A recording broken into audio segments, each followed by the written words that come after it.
Hi there. Welcome to Bourbon Turntable. We are the show that blends the love of music with the love of whiskey. We have both music and whiskey tonight. We also have, as always, my very good friend, Drew Crawley. Drew, hey, buddy. How are you doing, sir? I'm doing all right. We're going to talk about music and talk about whiskey. I think that's a pretty good reason to be pretty good. Hard to complain there. Absolutely. So today was kind of a low-key day for us. How about you? Yeah, it was good. We played a late night show last night. Got done around 1 a.m. So I slept in a little bit this morning. And then Kate and I and a couple of our friends and one of my brothers, we went to Hurricane Bay for the day. They had real cheap passes. I was like, yeah, it's 95 degrees. Let's go hang out at a water park. So spent a few hours there and then just been relaxing at home. So. Did you, and you kept from getting burned, I suppose? Ostensibly so. I wore sunscreen, but we'll see. I think tomorrow will be the true test of if I actually got a sunburn or not. Yeah. No, I was there for part of that show. Yes, you were. That was kind of cool. Kind of cool. We had a fill-in guitar player. Interesting evening.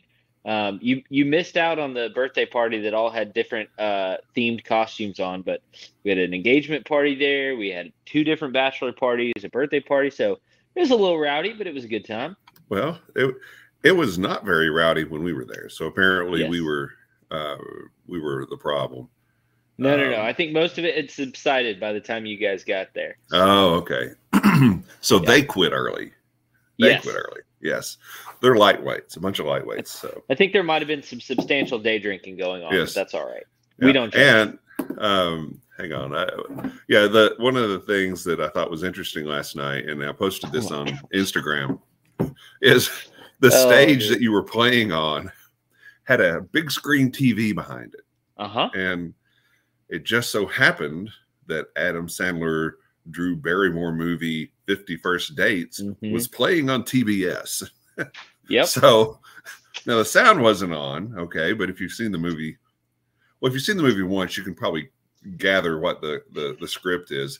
If you've seen any Adam Sandler movie from that era, you can probably tell what the script is. But the whole time, behind you in the band is Adam Sandler and Drew Barrymore and all the other folks from that movie, which is not a bad movie, but nope. I can say that was the first one for me. That was a bit strange, but so lovey. Yeah, so there's a photo on our Instagram page of Adam Sandler being backup to Drew. So be sure to check that out. Good time. We also want you to check out the Bar Cart Co-op. Bar Cart is a collection of friends that produce content for the whiskey enthusiast. We have shows like Distillers Talk, Alan Bishop, Christy Atkinson. Distillers Talk, they talk with distillers. Very clever name. But they do talk with distillers from across the country and around the world about how they make the whiskey that they make. It's always fun to hear the conversation there. Always coming away learning a lot. Alan also has One Piece at a Time Distilling Institute. If you have a question about distillation, send it to Alan, and Alan will post YouTube videos on his response. It's always stuff that's way over my head, but if you're trying to learn, that's the place to learn. We also have my Whiskey Den with Pat and Mike and Mitch every Monday night, 9 o'clock Eastern, 8 o'clock Central. My Whiskey Den is where craft whiskey is king. Go hang out. They have some great guests, some fun tastings, and the people in the chat are always great to interact with. And I've got to update this graphic because, we have David. I've got to get the right graphics, what I got to do. But I have to update this graphic because David Levine of Whiskey in My Wedding Ring is now a part of the Bar Cart Co-op. David is a super smart guy, really nice guy, knows his stuff. He has some excellent reviews on specific brands and specific pours. And he also has some wonderful writing on just any and every topic that you can think of in the whiskey industry. So you'll enjoy getting to know David if you don't already know him. And last but certainly not least, we have our friend Mike. Don't forget to like, comment, share, subscribe, hit that bell notification to find out when new episodes are coming out, which do come out every single Wednesday on all of the services: Spotify, Apple Music, Google, maybe Amazon, definitely YouTube. And always hit that like button, but hit it an odd number of times, so then that way it stays as a like. Thanks, Mike. Mike was in town, like a hit and run kind of appearance, and so he and I hung out Friday night and did a little bit of running around on Saturday with his. He had his daughter with him, Margaret. So it's good to see him. Always fun time with Mike, and we really do appreciate him and all he does for us, because Whiskey Den, they do a great job promoting our shows. I mean, every Monday night they're talking about what our show is going to be on Wednesday, and that's really cool. I appreciate that. Yeah, most definitely. Yeah, but one of the things what we're going to talk about tonight is underrated. Okay, and first of all, you have to be rated, I guess. If you don't even make the radar, then you can't even be underrated, right? I think that's a fair assessment. Yeah. Or I may be trying to apply some twisted logic to this, but what Drew and I are going to do, we're going to give you our top 3 whiskeys, underrated whiskeys, and our top 3 underrated bands or musicians. So let's start with the whiskey, because that's where we start. So Drew, tell me your first one that's on your list. Sure. So this one might be a little controversial. So I figured I'd start there. But Russell's Reserve is a brand that I do not see getting the love that I think it deserves. Now, whether you're getting, the 90 proof 10-year white label, or you're getting the red label that's at 110, or a single barrel, all of these products are fairly readily available, just about everywhere in Kentucky, at least. They're also very reasonably priced, by and large. I think the most I've ever paid for a Russell's product is $73 for a store pick single barrel. And the 10 years below that, the red label is below that. So I think I said those two backwards. But anyway, readily available, delicious flavor profile. You've got something truly unique, in a 10-year product. And it's kind of one of those things, I think, with the Four Roses and the Old Forester and the Eagle Rares and all these other kind of single barrel picks that are out there, and these kind of semi-allocated products that are out there, Russell's Reserve gets overlooked. So I'm not going to say it doesn't get respect, because it certainly does. But I know a lot of people that spend time hunting for Sazerac products or other would be just as happy with a good Russell's pick, or a red label, or whatever the case may be. And they just overlook it. So I wanted to bring that one up. But also, don't tell everybody about it, because I still like buying it for cheap and available status. So figured I'd start there. Any thoughts on that one? No, I'm a big fan of Russell's. The private selection barrel picks are always fantastic. I've never had a bad one. Absolutely. There are other brands that I will have a single barrel private pick, whatever you want to call it, and every now and then you'll get one that's really not that good, and that's never been the case in my experience with Russell's. Always good. And the little white label that I put the picture of, that's a great value. Absolutely. You remember what you paid for that last time you bought a bottle? I think mine was around $42 or $43. I don't remember, but that's easy to figure out. Yeah. I've seen it as cheap as 30. So I think it just depends on where you're at and what kind of thing it's got going on. But No, I think that it's usually been pretty well priced. $38. Okay.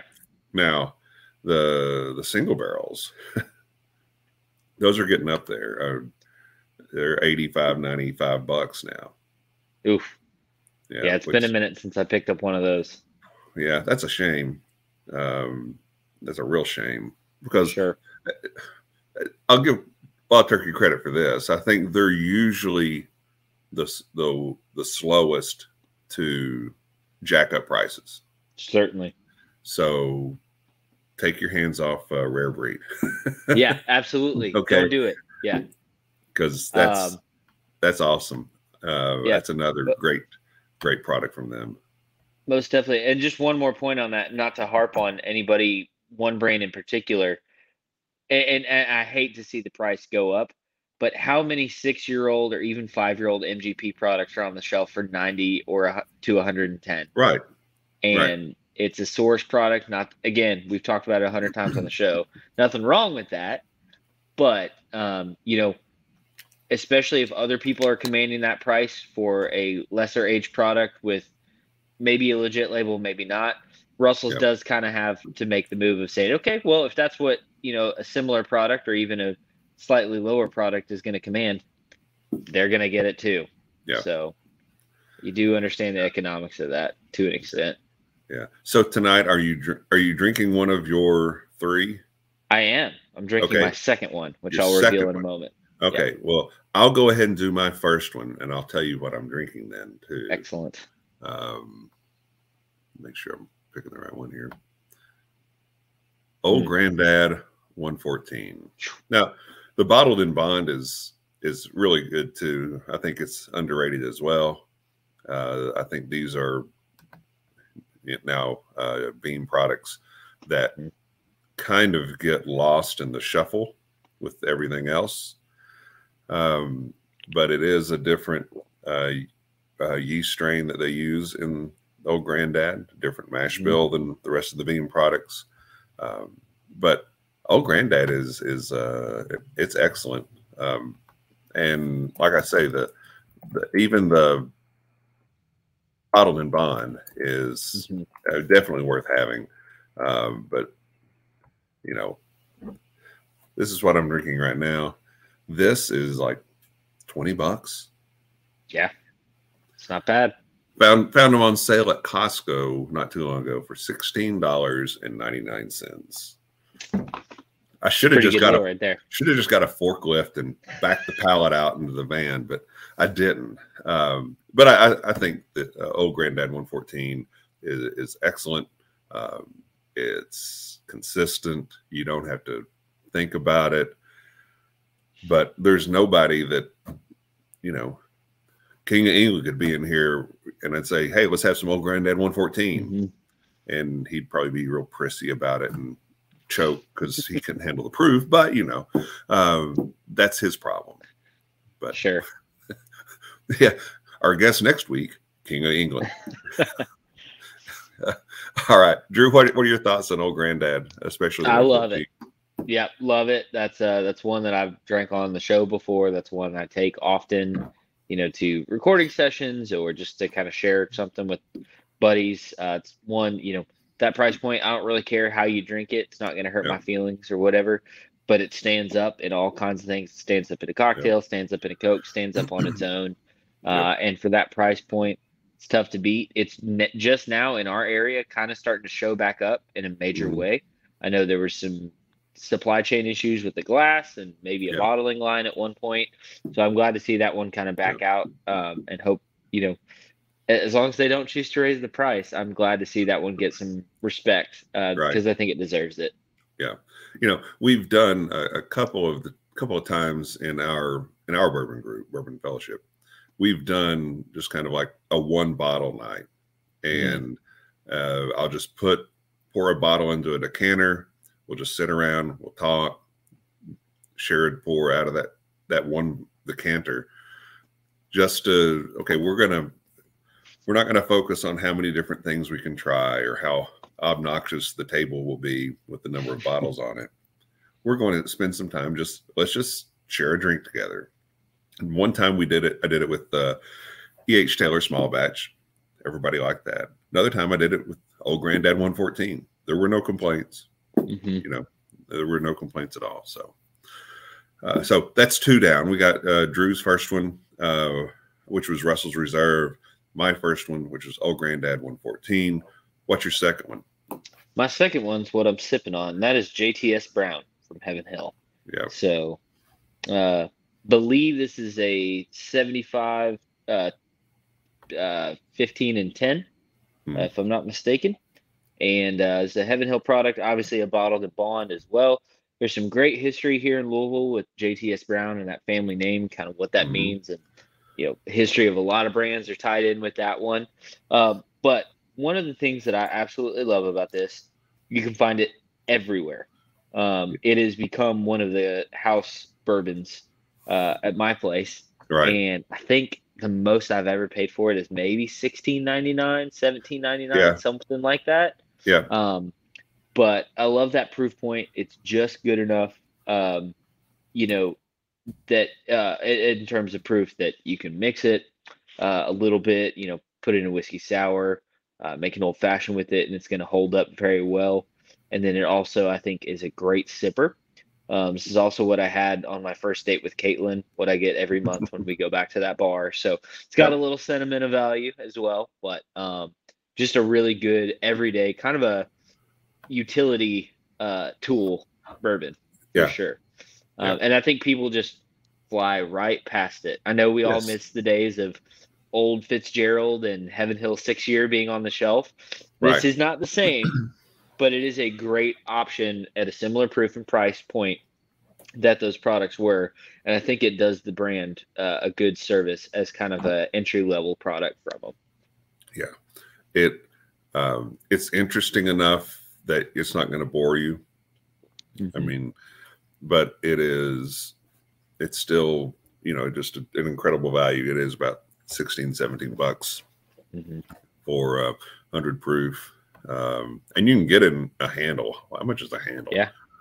Probably 30, I think, because that's what we took to Bonnaroo the last couple of years, is handles of that. $30. Yep. $30. Hard to beat that. By all means, let's go stand in line for blends. Yeah. Listen, I can tell you that a handle of JTS Brown will lead to some of the best memories you've ever had, or some things you really wish that you didn't do. I've had both experiences, but that's all right. You just don't want anyone documenting the evening at that point. That's exactly correct. Phones go in the yonder bags for that one. Yes. All right. So far, I really like both of yours, and and very fond of them. So my second one is Johnny Drum. When we had Steve Gorman on, we had some Johnny Drum because he plays the drums. But I think this is a very underrated bottle. It's about $45, and it's made by Willett. If you like that Willett kind of cinnamon note that you get in a lot, that at least I get in basically any Willett product except for pot still. If you crave that note, this is a great place to dive in and get it without having to spend hundreds and hundreds of dollars on secondary market to get a purple foil bottle of Willett bourbon. So I really enjoy this one. It's one of my, I've added it to the cycle of whiskeys that I order at bars. So you got Wild Turkey 101, you got Old Granddad, and now Johnny Drum. So those are my three. Most definitely. Yeah, man. I like this one too, and it's interesting because I don't often reach for it at a liquor store shelf. So it's I personally experienced it as being underrated, but I've enjoyed it every time I've tried it. Now, what are your thoughts if you had to go head to head between this one and the Old Bardstown Bonded? I know there's a proof point difference and a little bit of potentially some age difference, but they're on paper fairly similar. Yeah. I have I have no quarrel with the Old Bardstown Bonded either. I'll take that all day long. I just think it's really, really good stuff. And I don't know. That's the Old Bardstown Bottled and Bond kind of does seem a little more of a classic product than the Johnny Drum. I think the old Bardstown gets a little more play, a little more notoriety than Johnny Drum does. But I think you can also add Noah's Mill to that mix as well. Sure. I just now we've got a blind tasting to do. I think we should put that on the calendar. I think that absolutely has to happen, and because I think the results would be interesting, especially if we can work in some of the Willet Bourbon purple oil stuff too. So that'd be fun. Blind tastings of truth. We got another team night coming up. Yes, this will be a good one. This will be a very good one. I like that. Good idea, Drew.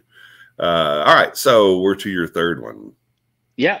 So I had a hard time narrowing it down to one particular expression, but as a brand, the Deer Hammer lineup of products, we were fortunate enough to have Lenny from Deer Hammer out on the show, and he's been a good friend to us, but really pioneering the craft of American single malt whiskeys, doing some really unique things with collaboration, with finishes. There is a little bit of snobbery in the bourbon community, to say the least. Really? Explain this to me. I know, yeah. And there's been points in this kind of hobby and love affair that we both have with the bourbon industry, that it's just nice to step out for a minute and being like, okay, bourbon's being dumb right now. I'm just gonna go try some other stuff. Right. And when we tried the Deer Hammer products, it's probably been going on a year now at this point, I would think. I was just blown away and just so impressed by the respect that they have for their process, the kind of rugged nature of, hey, he's going to call somebody that owns a brewery to figure this thing out as far as finishing casks and all of that. Yeah. And was just really impressed with the entrepreneurship of this brand and the flavors that they were able to create. And I think not enough bourbon drinkers are working in other categories of American whiskey to appreciate what it is that they're doing. So that's why that one hit my list. And I don't think you can go wrong with any of their products. So I would definitely agree. 100% agree. And one of the things that I always appreciate about Lenny is he's willing to try anything. Hey, let's see what happens. And if it didn't work, okay, big deal. Now we learned something. Right. Okay. So I appreciate the fact that he is willing to experiment, to try different techniques, different grains, different maturation processes, casks, you name it.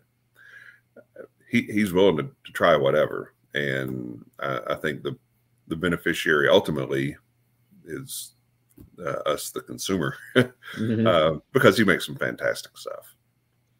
Most definitely. What's your final?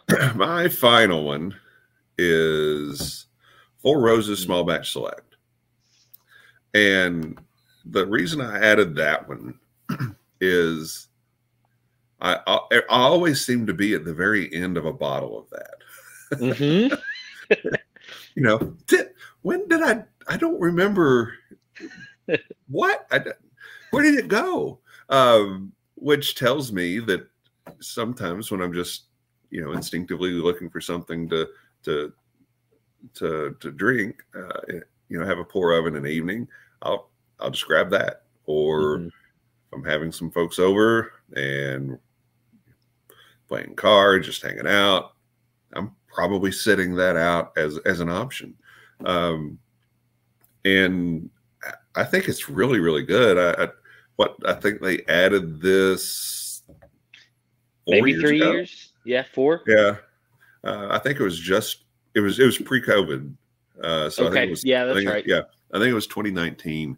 And, the rollout was fairly limited at first. I think they had it in 4 states, and thankfully they included Kentucky in that. Not all brands do Heaven Hill, but they included Kentucky in that rollout, and Sure. I thought it was terrific from the word go, and I think it's around $55-$60 a bottle, so it's not going to break the bank on you, and it's very, very good. I just always enjoy it. What are your thoughts on it? Yeah, man. I really like this one. In general, I have struggled to be a huge fan of Four Roses, with this exception. There's Really? obviously great single barrels out there, especially the barrel proof expressions that used to be a little bit more widely available, store picks and things of that nature. But this has kind of become my go-to Four Roses pick. If I'm going to grab something from that brand, most likely it's going to be this bottle. It's complex. It's got a really unique combination of mash bills. You've got, a great proof point, and for, I don't know, $55 to $60 typically. Yeah, I think depending on where you get it, you're not going to pay more than 70 for it, at least here in Louisville. So that's a great one. Total Wine right now has it for $49.99. Hard to beat that. Yeah. And if you look around, you'll find it on sale some places. I think it was at Trader Joe's one point last year for $36. Nice. So again, nice. Clear the shelf. Yep. Clear the shelf. So yeah, I think that I really enjoy that one. I don't know that. Well, honestly, I don't know that anybody could have a problem with any that we selected. 5 of the 6 anyway are readily available in any store around you, and the one that isn't, the Deer Hammer, you can get it through Deer Hammer's website. So all that to say, you have no excuses. Make these underrated bourbons properly rated, because absolutely, or don't. And just leave it for us, because we don't need somebody coming along and saying, "Old Granddad 114 whiskey of the year," and then we're done. Okay. Who could you be referring to, Kevin? I don't know. That's never happened in the history of bourbon. No one's ever come and ruined something for the rest of us by naming it their whiskey of the year. Never. But thoughts on the list? My list, your list, our lists. Yeah. I think we picked some stuff that maybe, folks hopefully have had a chance to try, but maybe need to take another look at. None of the products are an outrageous price for what they are. Right.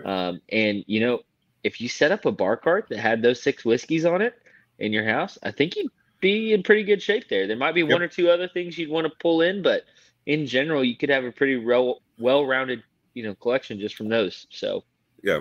Now, I noticed that we didn't have any ryes on our lists. And most outside of Deer Hammer were in kind of the whiskey mainstream. Okay. And I am a big fan of craft whiskey. But I don't know how to, I guess, if we're doing a list of best whiskeys you may never have heard of, then I think you can put a lot of craft product on there, because by and large, much of the bourbon public, they're not familiar with true craft whiskey. And you can mention craft distillers that are right here in the state to people in the state, and they won't have a clue. Yep. And you can see it all the time. You can mention people that are as highly regarded as Todd Leopold and Leopold Brothers, and your standard bourbon consumer, they're going to have no idea. Yep. And that's a shame. Technically, they are underrated, I suppose. But I think that's just part of, what we do a lot of on our show, and certainly what Alan and Christy do on Distillers Talk, and definitely what Pat and Mike and Mitch do on Whiskey Den, is promote that craft industry. Definitely. Because you want to talk about people that are doing different things, pushing the envelope, and changing the game. That's where that's happening. Absolutely. And now big whiskey is trying to backfill to, hey, wow, look at all this stuff that they're doing with a single malt. Okay, well, now guess what? The big guys are coming out with an American single malt now. Yep. So it's kind of maybe a tail wagging the dog in that respect, or sure. Just letting. It's kind of like the Yankees. The Yankees, they don't need a farm system, because they let every other team in Major League Baseball develop a player. And then when it comes time for them to be a free agent, they just stroke a giant check, and now they got a new team. Yep.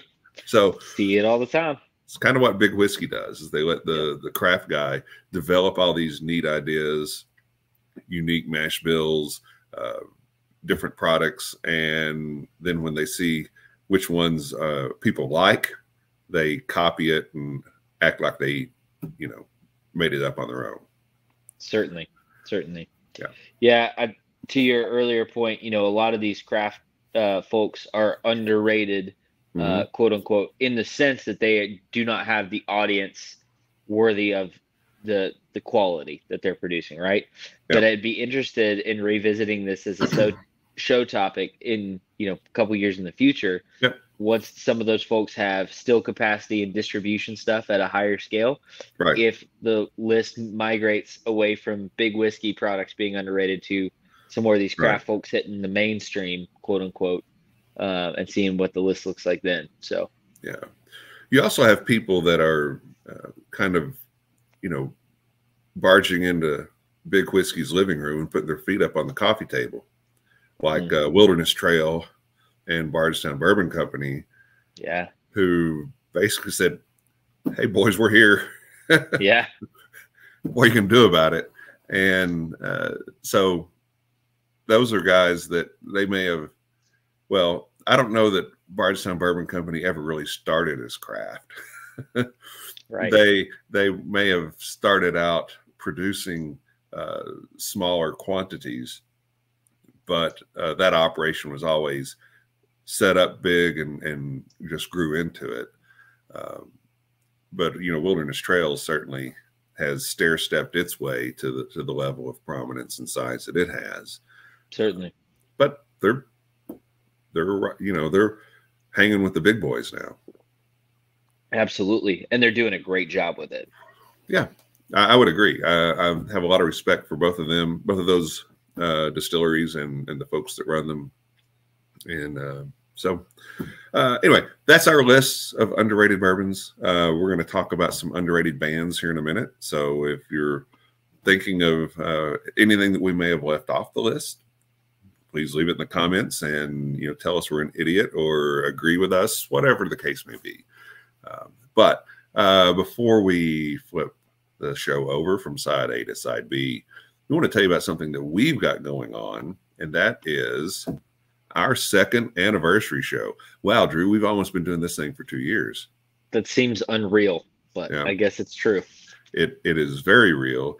So we're going to do a live show September 6th at 8 o'clock. I promise to remember to take the show live when I actually start the show. Oh, goodness. Okay. Hey, Ringo, how many times have I done that? Oh, you're such a smart aleck, Ringo. Two. There's actually a photo circulating around in our bourbon group of Mark Krebs with 2 fingers up, and that's a long story. Nobody cares except us. But anyway, September 6th, 8 o'clock, our second anniversary show. We've got a few guests that we're lining up to come on with us and probably talk more about their stuff than our stuff. But we're also going to talk about favorite second albums.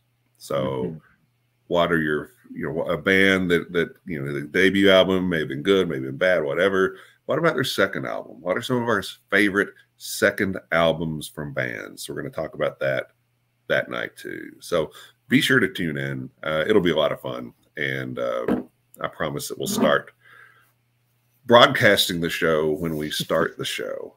How about that? That would be a pleasant surprise for everybody. So I'm going to, as we're going into the next part, I've got this Deer Hammer corn whiskey. This is hickory smoked corn whiskey, cask strength. All right. That sounds delightful. Maybe hickory smoked whiskey. I don't know. I don't remember if it's corn whiskey or not, but it's hickory smoked whiskey. And I just got this not too long ago. So I don't know that you had a chance to try it yet, Drew. But I don't think I have, but might be needing to pop into the basement for a little happy hour at some point soon. Yep. This is good stuff. All right. So underrated bands. See, this is a tough one because there are several that I think, how are they not more popular than that? What is wrong with you people? So we each came up with three. So Drew, what is your first one? Yeah.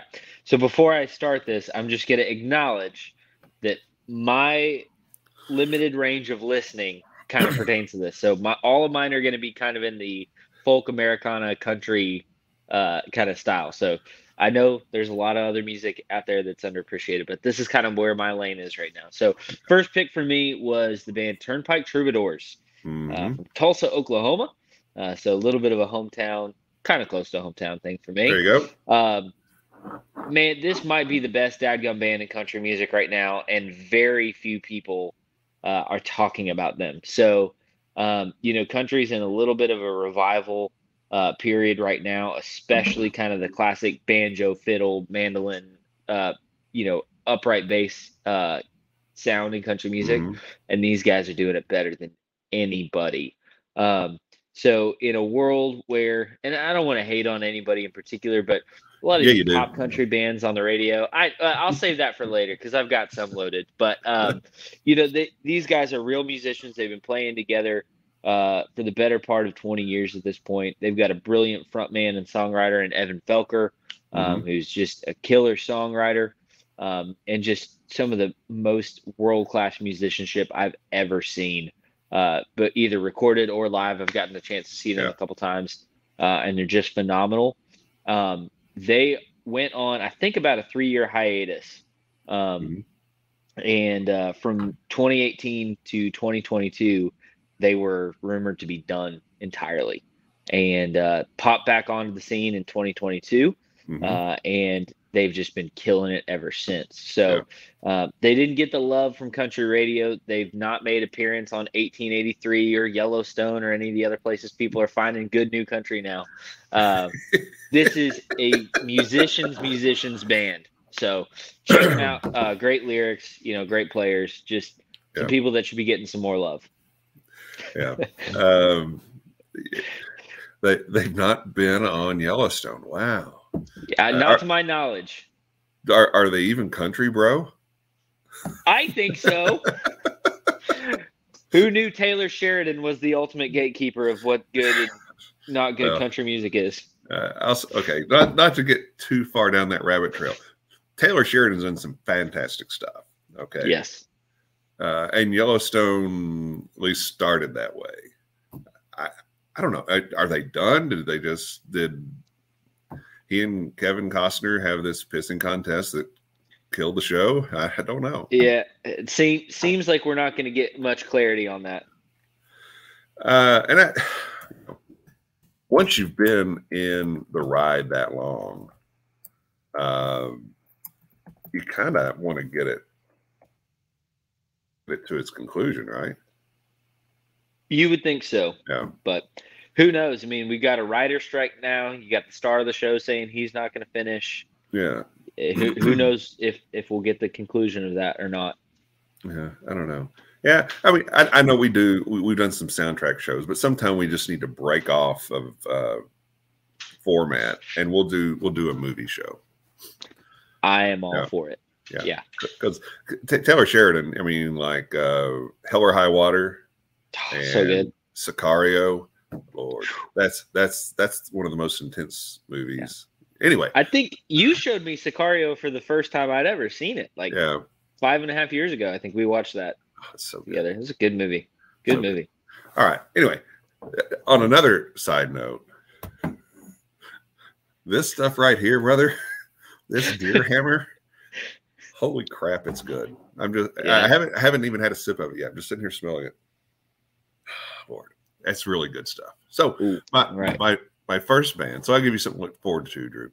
My first band, underrated band, is the band called Free. That's not a great picture, but it's a band called Free. And they got together in 1968, and in 68 they were all of them were under 20 years old. The bass player, I think, was 15. Wow. And the lead singer was Paul Rogers, and Paul Rogers went on to be in Bad Company and The Firm, and I think even, fronted Queen for a short time when they tried to make their return tour or whatever they did. But Paul Rogers was the lead singer, and Paul Kossoff is the guitarist, and he really is what makes this band shine. I mean, all these guys are great. Andy Fraser was the bass player. He's the youngin in the group, and Simon Kirk is on drums, and he went on to be in Bad Company with Paul Rogers. But Free is one of those bands that is like a band's band. If you play hard rock, or you play blues, or you play just straight up rock and roll music, anytime from the mid 70s to today, you're probably going to have some sort of reference to Free as an influence. And I think a lot of the folks that we've had on our show have mentioned them as well. But their first two albums, Tons of Sobs, which came out in 69, and the self-titled album Free also came out in 69. Those were not that successful,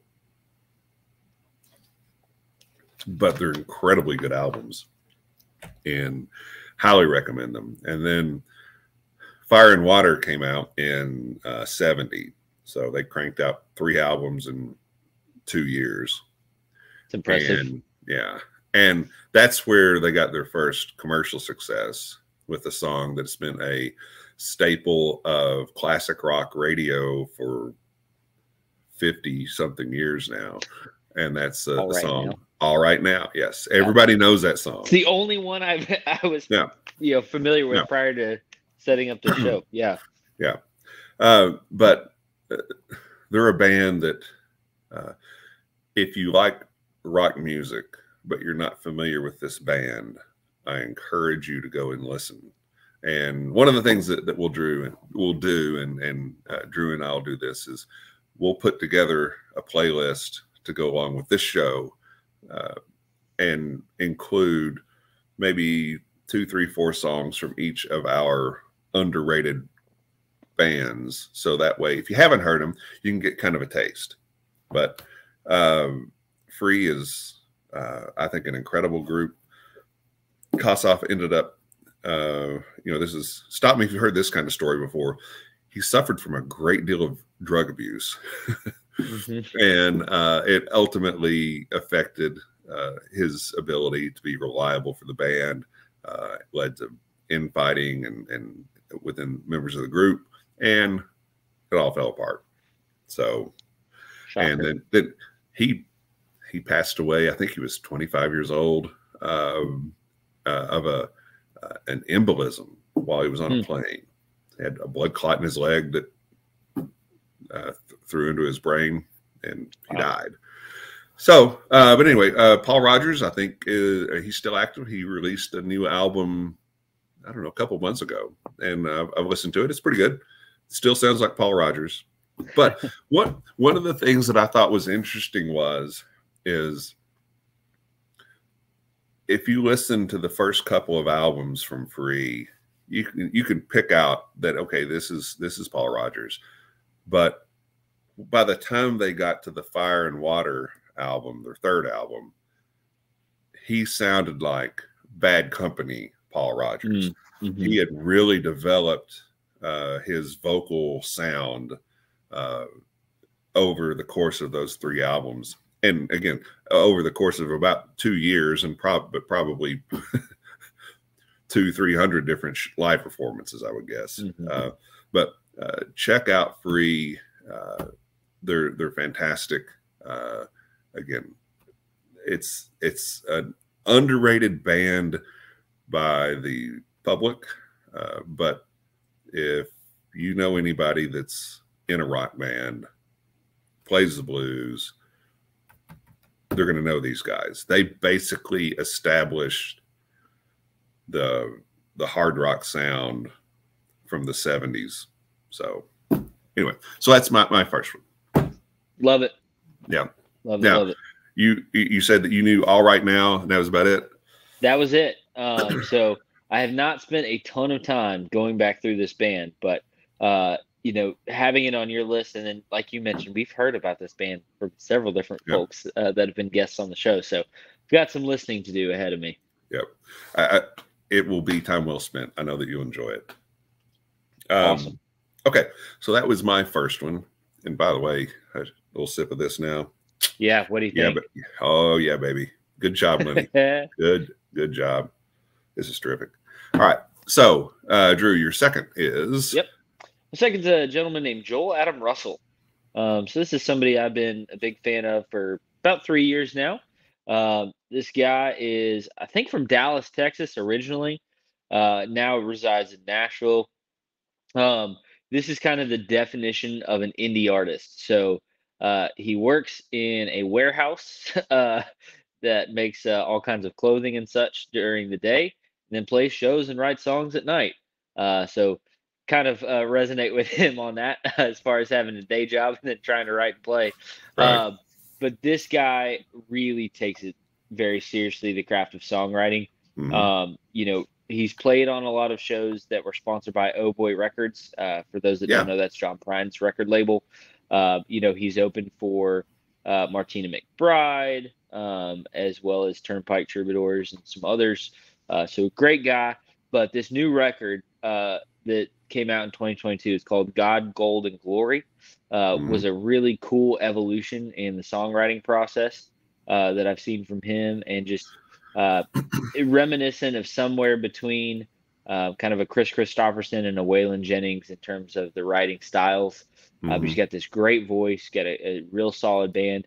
And also, as the opportunities that I've had to interact with him, just a very genuine, great guy. So I don't think he's getting the love that he deserves. He's writing it all himself. He's producing it himself. He's paying for studio time out of his own pocket without doing, a Patreon or a record label or any of the other things. He's just trying to write and play good songs. Yeah. So in a world of Morgan Wallen needing 110 songwriters to put out 30 songs, Joel Adam Russell is a great alternative and someone that's doing it right. Yeah. No, I've listened to a couple of his songs in the past, but haven't really listened to it a lot. But listened to him some this week, and I enjoy it. He the thing that does stand out is the songwriting. It's a John Prine kind of feel to it. There's a story to tell in each song. Yeah, so I like him quite a bit. My second one is a band called King's X. Man, look at those guys. This is awesome. I love this. That's some hair. This is a 1989 photo. But this band, they actually started playing together back in the late 70s with Greg X. Voles of Petra. He was doing his solo thing. So these guys were his band. And they actually toured in support of Phil Keaggy for a while. a lot of their early stuff. They finally came out with their first debut album in '88 called Out of the Silent Planet. And they followed that up in '89 with Gretchen Goes to Nebraska. All very high thinking concept albums, lots of Christian imagery in the lyrics. But man, this stuff rocks. They have a very, very distinctive sound. And you play me a couple of notes of a song, and I can spot these guys a mile away. And I think anybody could that's actually listened to them a little bit, because they do have a very, very unique sound. And I think some of it has been often copied. Doug Pinnick, he's the dude with the mohawk. He's the bass player and the vocalist. Then Ty Tabor plays guitar, and Jerry Gaskell plays the drums. These guys had a run of, I don't know, around 20 years, 30 years or so. And then they kind of, I guess, early 2000s was their last album. And then they came out with a new album last year called Three Sides of None. And it's very good. And, but always been a band that, what am I going to listen to? I have no idea. Well, let's put this on. And that's always a good place to start. Absolutely. And their 92 album, self-titled album, King's X, is probably one of my top 10 all time. And there's a song in there called The Prisoner. The guitar solo is one of my favorite guitar solos of all time. And it's not melt your face kind of stuff. It's just perfect for the song. It fits perfectly. And Ty Tabor has a very, again, not to overstate it, but he has a very unique guitar sound. And my brother-in-law used to do, used to be a recording engineer. And he said, they were in, recording sessions once, and the producer said, okay, what we're going for is that Ty Tabor guitar sound. And so that kind of thing always interests me, is when musicians and producers are talking about what they want something to sound like, and they're referencing other things. That's right. Like tasting notes in whiskey. Okay, it's the same kind of thing in music. I hear a little bit of this, I hear a little bit of that, or can you make this a little bit more like a Ty Tabor guitar sound? So King's X is my second band. I've been on them since the early days. And I think Jerry Gaskell's having some health issues now, so it kind of cuts down on their touring, but they're still out there a little bit. So go see them live, or definitely check out some of their music. Awesome. All right, Drew, what's your next one? Yeah, my third and final for the night is a gentleman by the name of Nicholas Jamerson. So Nick Jamerson is a West Virginia native, now resides in Lexington, Kentucky.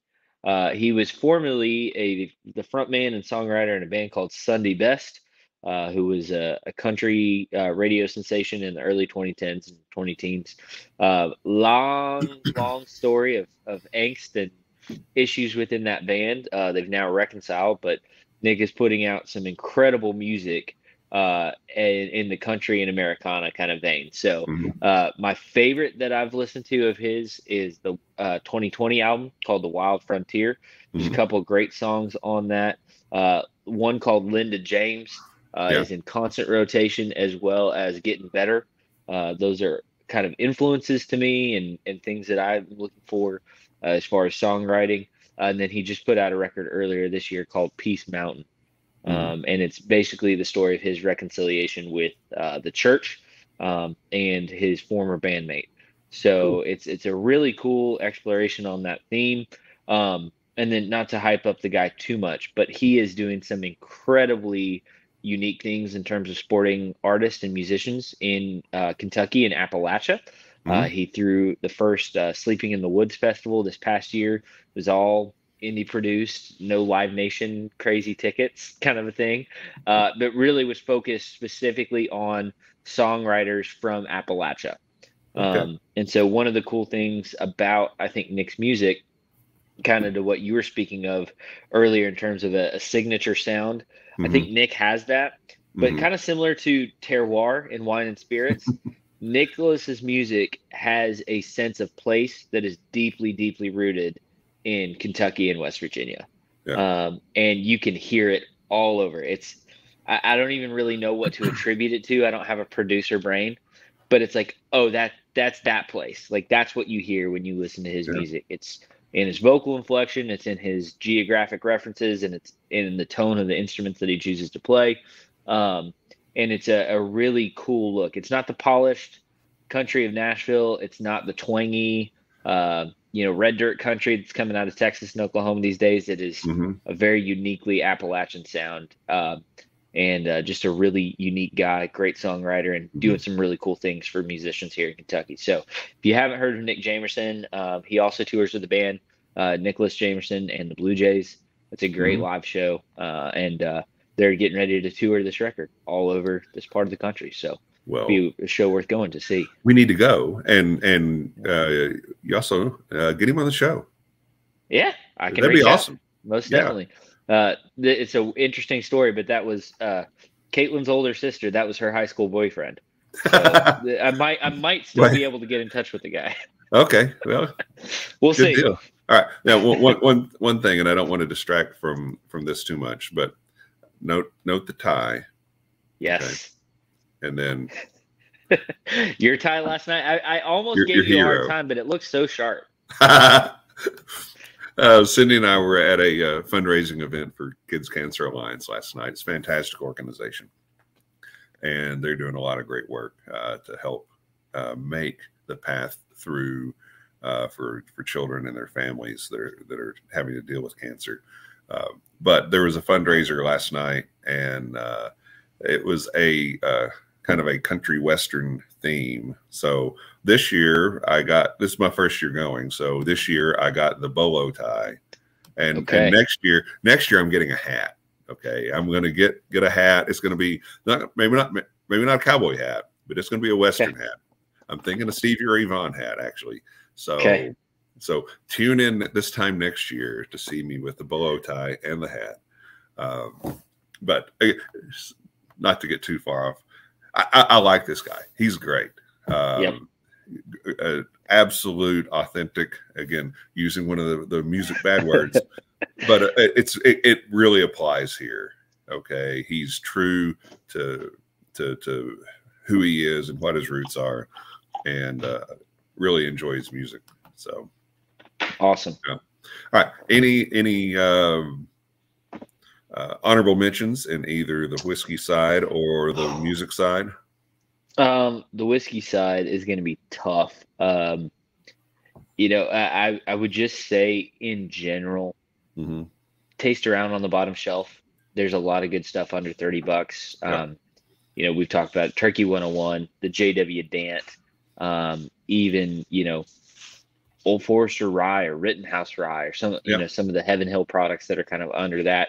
I can't name, one specific thing, but I would just say, the bottom shelf does not get a ton of love, especially in the bourbon and whiskey geekdom. So check it out. There's gems down there that you can find. Yeah. What about you?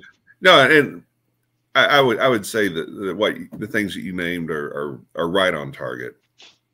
And the thing is it is a strategy from some of these startup brands that we're going to make this a bottle that's going to cost over $100, simply because if we say it's over $100, then you're going to think that it must be really good. Don't be an idiot. Don't fall for that crap, man. It is a ploy. It is a game. They're messing with your head, and you're going to go out and you're going to shell down a Benjamin Franklin on a bottle of whiskey that has a fancy container and a trumped up label and some BS story on the back, and you're going to regret it in your heart, but you'll never admit it because you don't want to look like an idiot for spending $100 on a bottle of crap. Yep. So check out some of these underrated ones that we talked about. I don't think there's anything over $60 on the list. And Drew's right. Check out that and when you're cruising through the liquor store, look down, okay, and see what's on those bottom two shelves. Now that doesn't mean everything that's there is good, sure, okay, because it's not. But especially if it says bottled and bond on it, and it's, even if it's pretty inexpensive, it's probably pretty good. Yep, it's definitely worth whatever you're spending for it. Agreed. And I want to throw out one musical underrated, and that's this dude, but Dusty Bowe. He's just it. Okay. Yep. Outstanding guitarist, excellent vocalist, tremendous songwriter. Only time I've seen him live is just doing acoustic sets. So I know that he's getting ready to kick off a tour that'll start here and go west, even out in California. So hopefully we can get him back. But it starts in October, so we'll be promoting that through everything that we do on our page and our social media. But if you don't know Dusty,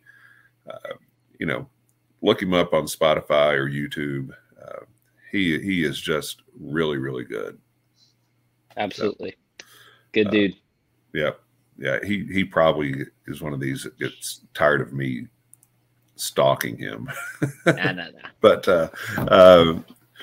Dusty's really good. Now, I actually had a third one that I skipped right over. Let's hit it. With this, I kind of got off track, but this is my number 3. I kind of snuck in my honorable mention there before, but my third one, also some folks that have been on the show, the Cold Stares. They're just so good. And started in 2014. First album that the band put out was A Cold Wet Night and a Howling Wind. Chris Tapp on vocals and guitar, Ryan Mullins on drums. They were a duo up until their most recent album, which came out in March of this year, called Voices, and they added Bryce Klee on bass. And they just keep getting better. And they know what their roots are. And if you follow them on social media, especially on Instagram, you'll see Chris playing old school blues songs on some historic guitar that he's got. But I can't say enough good things about this band. The band that I found, a little over a year ago, and just they're tough to get off the rotation. Okay. They're always somebody that I go back and listen to. An incredible live show, and all 3 guys are exceptional musicians. Chris, his guitar work certainly stands out. I think that his vocals are kind of overshadowed by his guitar ability. But if you just listen to him sing, he's got a great range, both in terms of high to low and how he expresses himself. And the songs are incredibly good too.